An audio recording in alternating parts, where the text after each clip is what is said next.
Miracle in cell number 7 এই মুভিটি এমন একটা মুভি যেটা আপনার হৃদয় ছুঁয়ে যেতে বাধ্য। একটি বাচ্চা মেয়ে তার বাবাকে ন্যায় বিচারের জন্য কত দূর যেতে পারে তা আপনার কল্পনাকেও হার মানাবে। গল্পটি না টেনে সম্পূর্ণ দেখুন, আমি কথা দিচ্ছি আপনার ভালো লাগবে। তো চলুন জেনে আসি কি ঘটেছিল সেই সেল নাম্বার 7-এ। মুভির শুরুতেই আমরা একটি কোর্টের দৃশ্য দেখতে পাই। সেখানে একটি মামলার ট্রায়াল চলছিল। একটা মেয়ে আসামির পক্ষ হয়ে লড়ছে। মেয়েটি জজকে পুরো কাহিনীটি প্রথম থেকে বলতে শুরু করে। একজন মানসিক প্রতিবন্ধী বাবা যার নাম ছিল ইয়ন, আর তার ছোট্ট একটি সুন্দর মেয়ে যার নাম ছিল ইসুন। বাবা ইয়ন একটি পার্কিং লটে খুব সামান্য বেতনে চাকরি করত, কিন্তু তাদের মধ্যে সুখের কোনো অভাব ছিল না। বাবা মেয়ে খুবই ভালো ছিল, কারণ তাদের মধ্যেকার ভালোবাসাটা ছিল প্রবল। আর বাবা মেয়ের পৃথিবীতে আপন কেউই ছিল না। মেয়ে ইসুনের সেলের মুন ব্র্যান্ডের একটি ব্যাগ খুব পছন্দের ছিল, কিন্তু তারা তো ছিল গরিব। তবে ইসুনের বাবা প্রতিদিন টাকা জমাত তার মেয়েকে তার প্রিয় ব্যাগটি কিনে দেওয়ার জন্য। বাবা মেয়ে প্রত্যেক দিন ওই দোকানের বাইরে দাঁড়িয়ে থাকত আর ব্যাগটিকে দেখত। আর তারা খেয়াল করত যে শেষ ব্যাগটিও বিক্রি হয়ে যায় কিনা, কারণ তারা তো অনেক দিন ধরে টাকা জমাচ্ছে এই ব্যাগটি কেনার জন্য। কিন্তু গরিব মানুষদের ভাগ্য যা হয় আর কি, একদিন সত্যি সত্যি ব্যাগটি বিক্রি হয়ে যায়। শহরের পুলিশ কমিশনার তার মেয়ের জন্যে ব্যাগটি কিনে ফেলে, আর এটা দেখে তারা দুজনই দোকানের মধ্যে ঢুকে। বাবা ইয়ন পুলিশ অফিসারকে খুব রিকোয়েস্ট করতে থাকে ব্যাগটি না কেনার জন্য। কিন্তু আমি তো আপনাদেরকে আগেই বলেছিলাম যে বাবা ইয়ন ছিল কিছুটা মানসিক প্রতিবন্ধী, তাই তার রিকোয়েস্টের অ্যাপ্রোচটা এত ভালো ছিল না। তাই কমিশনার মেরে তাকে ওখান থেকে বের করে দেয়। এর কিছুদিন পরে কমিশনারের মেয়ে ওই পার্কিং লটে ইয়নকে দেখতে পায়। সে তার কাছে যায় এবং জিজ্ঞেস করে, আঙ্কেল, আপনি কি ওই ব্যাগটি খুঁজে পেয়েছিলেন? কমিশনারের মেয়ে ইয়নকে আরও বলে, আঙ্কেল, সেম আরও একটি ব্যাগ রয়েছে অন্য একটি দোকানে, আপনি আমার সাথে চলুন, আমি দেখিয়ে দিচ্ছি। তখন সহজ সরল ইয়ন বাচ্চা মেয়েটির পিছু পিছু অনেক খুশি মনে হাঁটা দেয়, কিন্তু যাওয়ার পথে হঠাৎই কমিশনারের মেয়েটি অ্যাক্সিডেন্টলি মারা যায়। বাচ্চা মেয়েটির পাশে তখন একটা ইটও পড়ে থাকতে দেখা যায়। আর ঠিক ওই সময় এই পথ দিয়ে একজন পথচারী নারী হেঁটে যাচ্ছিল। পথচারী মহিলাটি ইয়নকে দেখতে পায় যে সে বাচ্চা মেয়েটির মুখে ফু দিচ্ছে, যেটা দেখতে দূর থেকে অনেকটা খারাপ কিছু মনে হচ্ছিল। তখন মহিলাটি তাকে ভুল বোঝে। মহিলাটি পুলিশকে ফোন দেয় আর ইয়নকে গ্রেফতার করা হয় শিশু নির্যাতন ও খুনের দায়ে। কিন্তু থানায় নেওয়ার পরও ইয়ন বুঝতে পারে না কেন তাকে থানায় নিয়ে আসা হয়েছে। সে বারবার বাড়ি যেতে চায়, কারণ তার মেয়ে বাড়িতে একা তার জন্য অপেক্ষা করছে। আর ইয়নের এসব কাণ্ড দেখে পুলিশরা তাকে আরও দিশি মারে। অন্যদিকে কমিশনারের মেয়ে খুন হয়েছে, তাই থানার বাইরে অনেক মিডিয়া কর্মী জমা হয়ে যায়। আর এই সকল কিছু দেখে ইয়ন অনেক ঘাবড়ে যায়। দৃশ্য পরিবর্তন হয়, আর দেখা যায় বাচ্চা মেয়েটি তার বাবার জন্য এখনও অপেক্ষা করে বসে আছে। তার বাবা বাড়ি না ফেরায় পরদিন সে একা একাই স্কুলে যায়। ইয়সন যখন একা একা স্কুলে যাচ্ছিল, তখন সে দেখতে পায় ওই ক্রাইম স্পটে তার বাবাকে নিয়ে আসা হয়েছে। ভিড়ের মধ্যে থেকে তার বাবাকে দেখছিল। ইয়ন পুলিশদেরকে দেখাচ্ছিল ওই দিন আসলে কি হয়েছিল। কিন্তু আমরা তো জানি ইয়নের মাথায় প্রবলেম আছে। তার দেখানোর ভঙ্গিটা ছিল কিছুটা দৃষ্টিকটু। আর পুলিশের অতিরিক্ত জেরায় সে কিছুটা ভয় পেয়ে সে কিছু ভুল করে বসে, যার ফলে সাধারণ মানুষ ও সাংবাদিক তাকে ভুল বোঝে। তারা সবাই শিওর হয়ে যায় যে ইয়নই আসলে এই খুনটি করেছে। আর এরপরেই ইয়নকে তার মেয়ে ইসুনের সামনে থেকে আবারও থানায় নিয়ে যাওয়া হয়। আর প্রাথমিকভাবে তার দোষ প্রমাণিত হওয়ায় তাকে জেলে নিয়ে যাওয়া হয়। কিন্তু ইয়ন বেচারা এখনও বুঝতে পারছে না যে তার সাথে কি হচ্ছে। সে জেলের মধ্যে একটা টেলিফোন দেখে তার মেয়েকে কল করতে যায়, কিন্তু তার উপর তো খুব খারাপ একটি দোষ চাপানো হয়েছে, তাই পুলিশ সুপারও তাকে খুব ঘৃণা করে। সে কল করতে না দিয়ে উল্টো তাকে মারতে শুরু করে। এরপরে তাকে একটি সেলের মধ্যে পাঠিয়ে দেওয়া হয়, আর সেই সেল নাম্বার ছিল 7, যেটা কিনা মুভির মূল নাম। সেল নাম্বার 7-এ আগে থেকেই আরও 5 জন আসামি ছিল।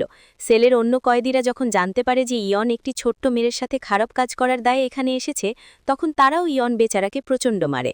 অন্যদিকে বাচ্চা মেয়ে ইসুন তার বাবার অপেক্ষায় আর না থেকে সে বাবার জন্য একটি চিঠি লিখে দরজায় রেখে যায়।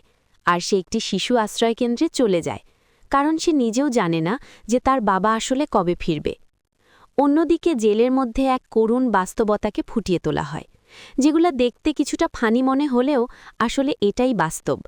তারা ফুটবলের মধ্যে করে বাইরে থেকে অনেক জিনিস আদান প্রদান করে গার্ডদের চোখ ফাঁকি দিয়ে।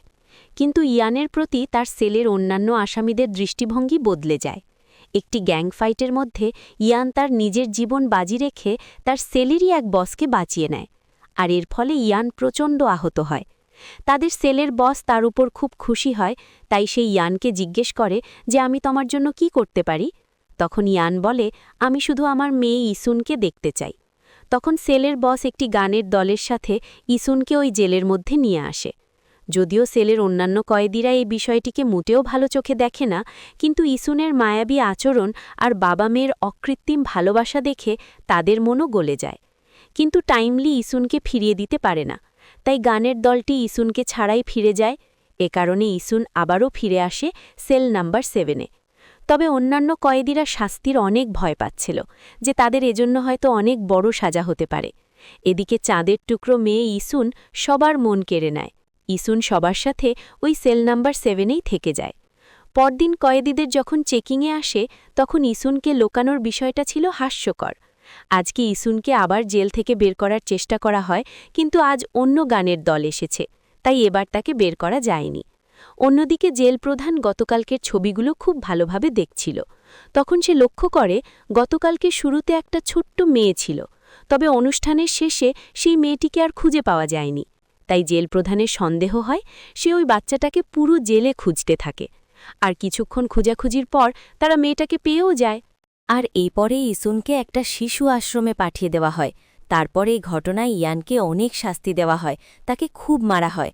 এরপর তাকে একটা স্পেশাল সেলের মধ্যে আটকে রাখা হয়। এর কিছুদিন পরেই জেলের মধ্যে এক কয়েদির কারণে আগুন লেগে যায়। তখন জেল প্রধান সেই কয়েদিকে বাঁচানোর চেষ্টা করে। যখন বাঁচাতে যায়, তখন জেল প্রধান সেখানে নিজেই আটকে যায়। আর তখন ইয়ান নিজের জীবন বাজি রেখে জেল প্রধানকে বাঁচায়।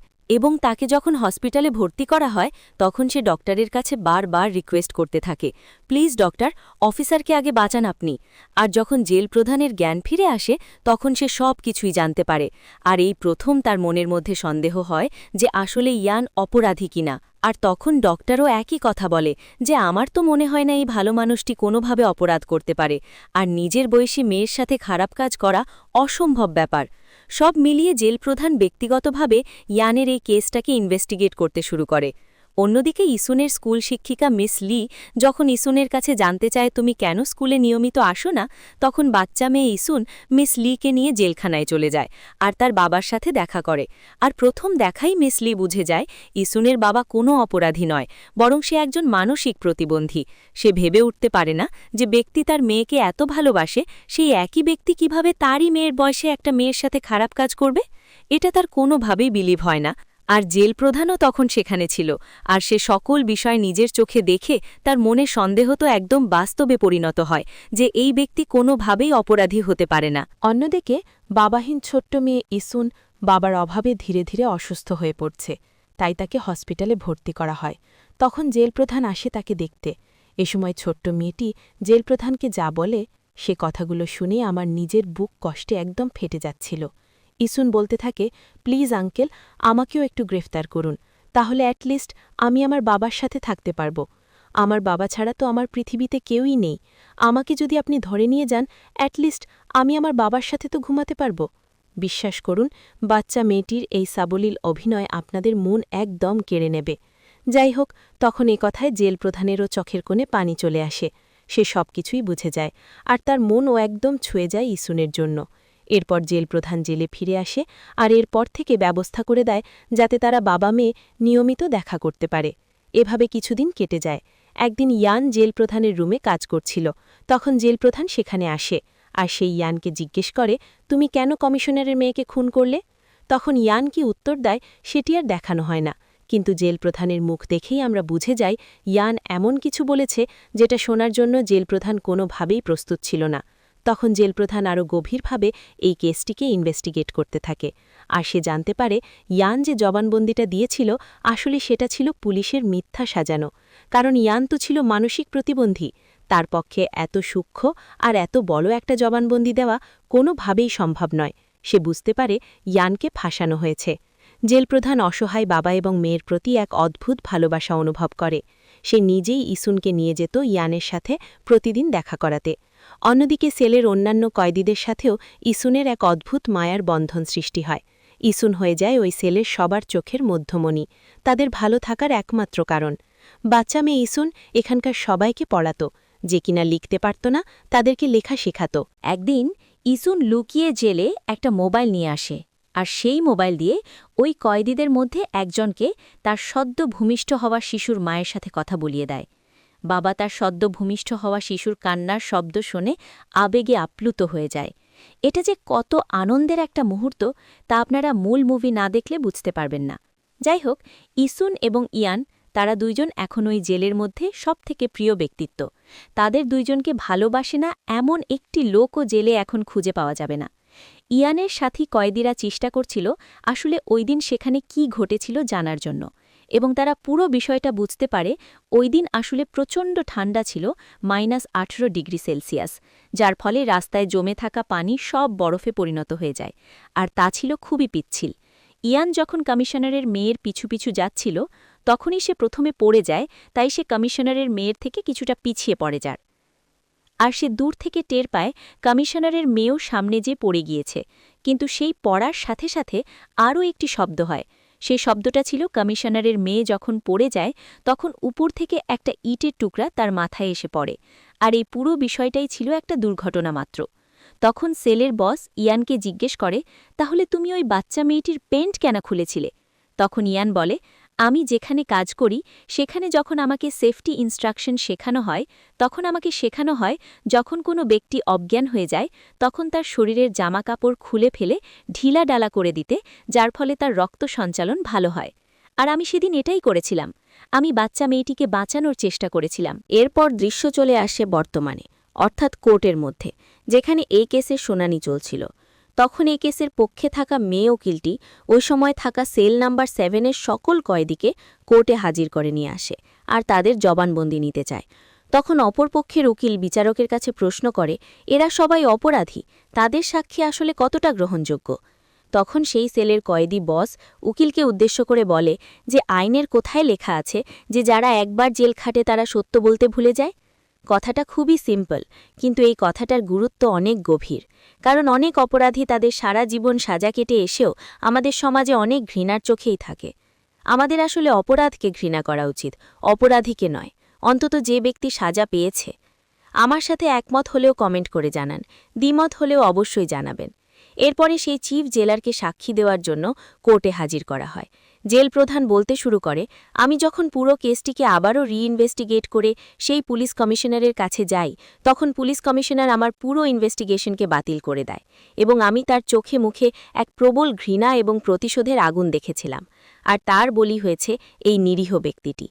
তখন জেলখানায় থাকা সকল কয়েদি ইয়ানের পক্ষ হয়ে তার জন্য ফাঁকা খাতায় সাইন করেছিল যাতে ইয়ান মুক্তি পায়। আর সেই কাগজগুলো যখন ইয়ানের উকিলকে দেয় তখন ইয়ানের উকিল বলে এগুলো আসলে কোনো কাজে আসবে না। আর যেদিন চূড়ান্ত রায়ের দিন ছিল সেদিন ইয়ানকে অবৈধভাবে পুলিশ কমিশনার একটি আলাদা রুমে নিয়ে প্রচণ্ড মারধর করে আর বলে, যদি তুমি স্বীকার না করো যে তুমি এই অপরাধ করেছ তাহলে তোমার ছোট্ট মেয়ে ইসুনকে আমরা মেরে ফেলব। তাই বোকা মানুষটি কোর্টে গিয়ে তার বন্ধুদের শিখিয়ে দেওয়া কথা বলে কমিশনারের কথায় ভয় পেয়ে নিজের দোষ স্বীকার করে নেয়, যার ফলে আদালত তাকে মৃত্যুদণ্ড সাজা দিয়ে দেয়। এসব দেখে ইয়ানের সে উকিল একদম চুপ করে বসে থাকে। আর তখন বুঝতে বাকি থাকে না ওই উকিলও আসলে পুলিশ কমিশনারেরই লোক। অসহায় বোকা লোকটির ওপর এমন অবিচার দেখে জেল প্রধানসহ সবাই সেখানে খুব ক্রুদ্ধ আর কষ্টে ফেটে পড়ে। আসলে সেখানে তাদের কিছুই করার ছিল না, কারণ ইয়ান নিজ মুখে স্বীকার করেছে সে এই অপরাধটি করেছে, কিন্তু বোকা লোকটি তার একমাত্র মেয়েকে বাঁচাতে নিজের জীবনটা ত্যাগ করছে, সেটা কেউ বুঝল না। এদিকে জেল প্রধান ইসুনকে দত্তক নিয়ে নেয় আর প্রতিদিন ইসুনকে নিয়ে আসে ইয়ানের সাথে দেখা করানোর জন্য। বাবা মেয়ের অকৃত্রিম আর গভীর ভালোবাসা এখন আর সবার মুখে হাসি ফোটায় না। বাবা মেয়ের আনন্দে কাটানো দৃশ্যগুলো সবার চোখের কোণে পানি নিয়ে আসে, কারণ এই নিষ্পাপ বাচ্চা মেয়েটি আর তার বোকা বাবার ভালোবাসার দৃশ্যগুলো ধীরে ধীরে শেষ হয়ে আসছে। তারা দুজন দুজনকে আর বেশিদিন দেখতে পাবে না, আর এই বিষয়টা এই দুজন মানুষ কোনোভাবে বুঝতেও পারছে না। ডিসেম্বরের 23 তারিখ আজই ইয়ানের মৃত্যুদণ্ড কার্যকরের দিন, আর ঠিক এই দিনেই তার মেয়ে ইসুনের জন্মদিন ছিল। তাই সেল নাম্বার 7-এ কেক নিয়ে এসে খুব আনন্দ করে তার জন্মদিন পালন করছিল, কিন্তু হতভাগা বাবা জানেই না যে এটাই তার মেয়ের সাথে কাটানো শেষ মুহূর্ত। কিছুক্ষণ পরে একজন গার্ড এসে ইয়ানকে সেখান থেকে নিয়ে যায়, তবে এবার তাকে অন্য পথে নিয়ে যায়। আর তখনই ইয়ান বুঝে যায় তার সাথে আজ আসলে কি হতে চলেছে। আর সে যে তার মেয়েকে আর কোনোদিন দেখতে পাবে না এটা সে খুব ভালোভাবেই বুঝতে পারে। ইয়ান ছুটে তার মেয়ের কাছে চলে আসে। সে চিৎকার করে বলতে থাকে, আমি খুন করিনি, আমার মেয়ের কাছ থেকে প্লিজ তোমরা আমাকে আলাদা করো না, আমাকে বাঁচতে দাও, আমার এই অসহায় মেয়েটির আমি ছাড়া পৃথিবীতে কেউ নেই। বাচ্চা মেয়ে ইসুন বাবার এই কান্না দেখে সেও কাঁদতে থাকে। সেও তার বাবাকে কোনোভাবেই যেতে দিতে চাচ্ছিল না। আর এই দৃশ্য দেখে কান্না আসেনি এমন একটি মানুষও খুঁজে পাওয়া যাবে না। হয়তো আমি ভালোভাবে এক্সপ্লেন করতে পারিনি, কিন্তু আপনি সত্যি মুভিটা দেখলে আপনার চোখের পানি ধরে রাখতে পারবেন না। সিন চেঞ্জ হয়ে সেই কোর্টের মধ্যে চলে আসে আর সেই মেয়ে উকিলটিকে দেখানো হয়। আর আমরা বুঝতে পারি এই মেয়ে উকিলটি আর কেউই নয়, এই হচ্ছে সেই বাচ্চা মেয়েটি, অর্থাৎ ইসুন। সে এত বছর পর নিজে উকিল হয়ে নিজের বাবাকে নির্দোষ প্রমাণের জন্য আজ এই কোর্টে আবারও তার বাবার কেস রিওপেন করেছে। বিচারকরা সকল সাক্ষী প্রমাণ বিশ্লেষণ করে রায় দেয় যে ইসুনের বাবা ইয়াং ছিল সম্পূর্ণ নির্দোষ, কিন্তু ইসুনের সেই বোকা বাবাটাকে অনেক বছর আগেই ফাঁসি দিয়ে মেরে ফেলা হয়েছে। তবে মেয়ে ইসুন তার নির্দোষ বাবাকে অনেক বছর পরে হলেও আজ নির্দোষ প্রমাণ করতে সক্ষম হয়েছে। তার মৃত বাবার হারানো সম্মান আজ সে ফিরিয়ে দিয়েছে। মেয়ে ইসুন আজ জেলখানার সামনে এসেছে। সে তার বাবাকে সসম্মানে হয়তো জেল থেকে বের করে আনতে পারবে না, কিন্তু সে কল্পনা করে তার বাবা একটি বেলুনে করে ওই জেলখানা থেকে তার ছোটবেলার ইসুনকে নিয়ে হারিয়ে যাচ্ছে। অর্থাৎ মেয়ে ইসুন তার বাবাকে সকল মিথ্যে অপবাদ থেকে আজ মুক্তি দিল। আজ তার বাবা মরে গিয়েও শান্তি পাবে। আর এই দৃশ্যের মাধ্যমে মুভিটি শেষ হয়ে যায়। আমাদের সমাজে এমন অনেক মানুষ আছে যারা অনেক বড় বড় অপরাধ করেও ছাড় পেয়ে যাচ্ছে। আবার এমনও অনেক মানুষ রয়েছে যারা কোনো অপরাধ না করেই দিনের পর দিন শাস্তি পেয়ে যাচ্ছে, এমনকি মারাও যাচ্ছে। তো বন্ধুরা, আসুন আমরা সবাই দোয়া করি যেন কোনো নিরীহ মানুষ আর অ্যাটলিস্ট বিনা অপরাধে শাস্তি না পায়। আমার এই এক্সপ্ল্যানেশনটি কেমন লাগলো কমেন্ট করে জানাবেন। আমি আপনাদের কমেন্টের অপেক্ষায় থাকি। ভিডিওটি ভালো লাগলে লাইকের পাশাপাশি চ্যানেলটি সাবস্ক্রাইব করে দেবেন প্লিজ। তো ভালো থাকবেন। আজকের মতো বিদায়।